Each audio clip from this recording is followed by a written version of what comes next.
Ito nga pala ang aming ulam ngayong Sabado. Nagluto ako ng bangus tsaka ginataang labong. Ayan na nga yung isang pirasong bangus. Ihiwain ko lang yan sa gitna. Tapos lalagyan ko ng palaman. Naghiwa ko ng kamatis, sibuyas tsaka luya. Ito na nga. Biniyak ko na sa gitna. Tapos pinasahan ko na sa loob. Tinanggalan ko ng mga laman loob ng mga bitoka. Pinalitan ng mga hiniwang gulay.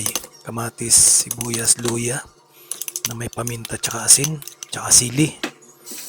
Ayan na siya. Iihawin ko yan. Iihawin ko sa oven. Ayan na siya nga. So punong-puno yan ng palaman. Tapos babalutin ko lang siya sa foil. Ayan. Tingnan nyo naman. Grabe niyan. Ang sarap niyan.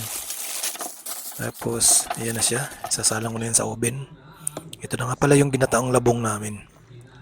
Nilagyan ko siya ng sili, okra. Dahil wala akong may nakitang saluyot. Yun nilagay ko, alokbate. Tapos may hipon pa akong natira, konti. Yun ang sinahog ko. Kaya ito na. Kainan na. Kain na po tayo.